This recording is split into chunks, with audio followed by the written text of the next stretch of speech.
quarantine since a long, especially being so much extrovert, I could not digest it, and so called up more than a half century friends in a week or two, and continuously it went on, and hours of talking. It led to very mysterious conclusions and discussions, which I don't think so had some some destiny over.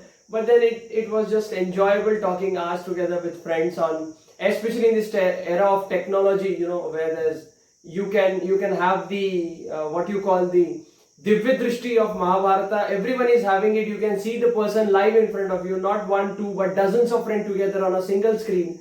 This is not less than a Divya Drishti of technology what we are having in this 21st century. And same is going to be, it is going to prove as a boon to us in our education and medical education as well, discussing, making panel discussions, etc., over topics with a proposed timetable in front. But now one thing I observed in front, questions raised to me were as when are the exams going to happen? Do we expect exams to happen? Okay, is the syllabus going to get declared? What about the clinics and this, that, and whatnot?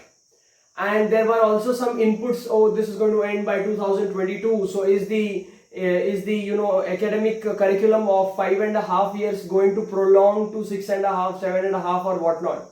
Already it's a long curriculum. 5.5 is not less. 5.5 years. And again, a prolongation is this. It will be a damn hectic thing in our life. So we would wish that all this does not happen, but we have to be prepared for the worst.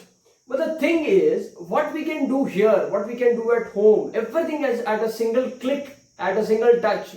Why do we need to wait for the teachers to teach? Everything is there on YouTube and different channels. So many inputs. If you don't have books, there are PDFs. So if we don't have to do anything, there can be 1,000 reasons we can place for the same. But if we want to do something, just a single reason is sufficient, I believe. And my dear friends, we have to just think on that or talk on the same, that MBBS curriculum, MBBS learning, MBBS knowledge is not just restricted to exams. This, please, if you could take into consideration and think for a while or two, that in MBBS medical education is not restricted to exams.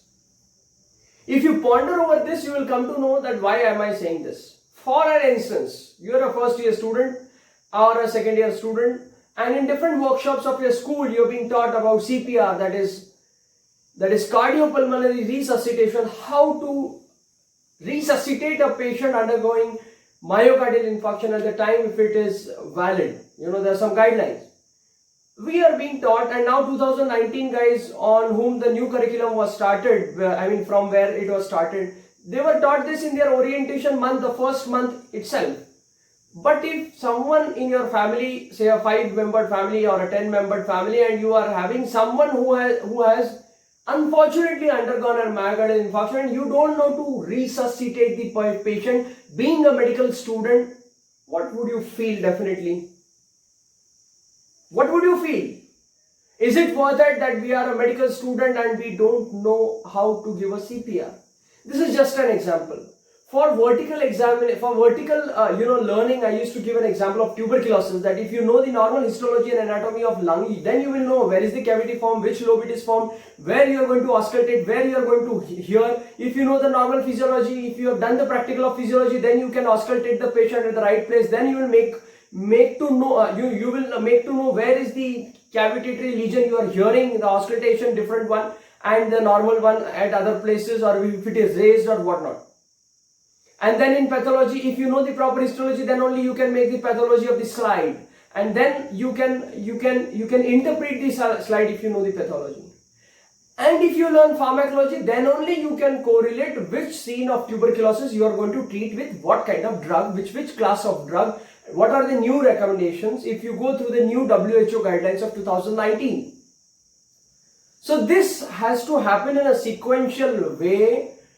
Practical medical subjects, that is medicine, that is surgery, that is obstetrics and gynecology and pediatrics, orthopedics and all these allied branches to these practical subjects are on the basis and foundation of what we have accumulated knowledge, what knowledge we have accumulated in the first and second year.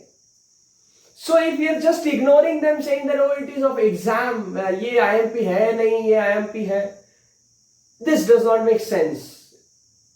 Words of doctor are responsible for the life of the patient, or in other words, life of a patient hangs on the words of the doctor. For those words to be truthful, for those words to be perfect, for those words to be believable, for those words to be final, you need to have that, comprehensive knowledge with you. That integrated knowledge with you. And for that knowledge to come to you or to be acquired by you, you need to study hard. Not just to study for exams, but for studying because this knowledge is going to decide whether the patient is going to die or live. It's you, the supreme power, luckily who has got this supreme power at human level, at human intellect level, you're going to decide whether the person can live or not. For instance, a myocardial infarction patient comes to you and you think that you read on you make an echocardiography. Okay. Now for that you need to know what is echocardiography. It's a type of ultrasound. Now it all comes under radiology. So you can't say, oh, this is a super specialty branch, radiology. I'm not going to do it in MBBS. This doesn't help. We are not in 1950s and 1970s where there were no ECGs. Okay. Today everything hangs on ECGs and radiology with respect to paraclinical subjects. So we cannot give reasons. We have to get accustomed, we have to learn by hook or crook, by any available method, source, we have to learn. Because the combination of all this is going to give you a fruit, that is the result for the patient. So as I was saying, that if a myocardial patient comes to you, you go for ECG, so you should know to read the ECG. And then we go for echocardiography, and then we come to know that there's just 30% ejection fraction. You come to know the direction of the blood, how much blood is going out, and that if you learn echocardiography, you will come to know. Ultrasound, this is the basic principle. What are the modifications and all, it's all there. Okay. So now, for knowing the normal ejection fraction, you should know the cardiac cycle of physiology of first year. No one is going to come and teach it to you again in the final year. Why it's a damn important IMP? It's a 8-mark question asked to you in your paper because it has a lots of clinical relevance. So you need to importance. Some of my friends were asking, what about that? We don't want to study IMPs. We want to study the whole syllabus. Okay, welcome. So from where do we start? The list of topics put up before you is the most common cases that we face.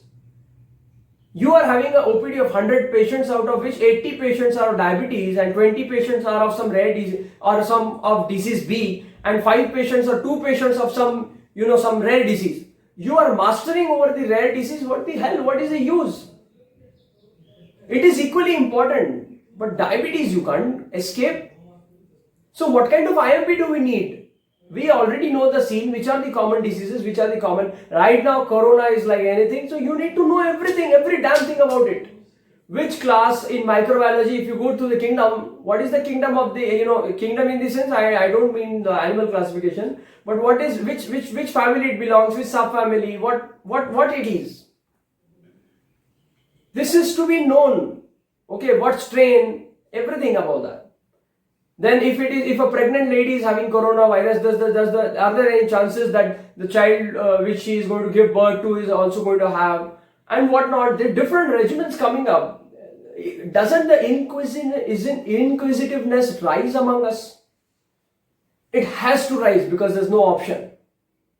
If we want to be quality doctors, we have to give quality time and quantity time to our curriculum and studies.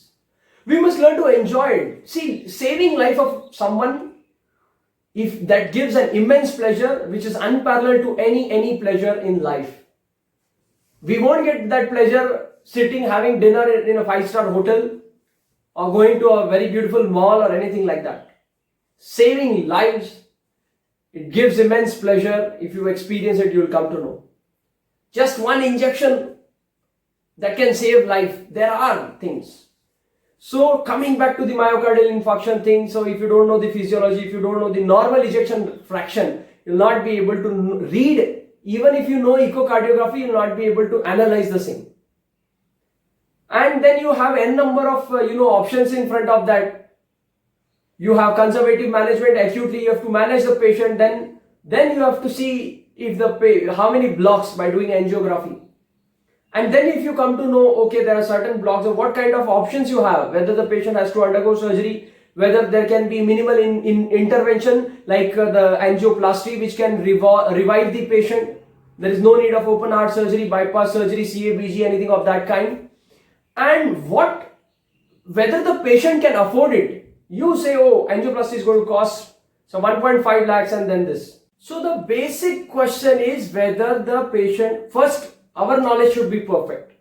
Then whether the patient can afford or not. Then whether you are able to convey and convince the patient what is much needed, what is most ideal, what is the most ideal treatment and all this.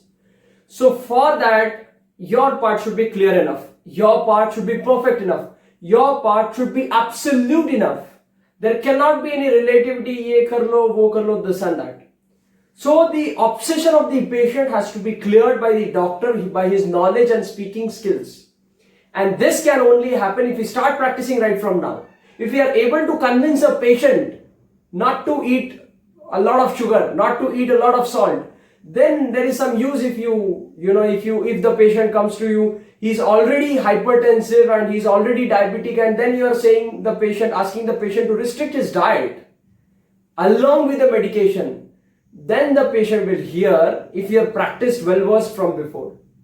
So why not start now? Earlier the better. So I think we should all get oriented into this kind of setup. Make use of this time, absolute use of this time, and I think we need to look beyond exams. We need to look beyond exams because life of the patient hangs on the words of the doctor. I repeat again and stop my words. Thank you.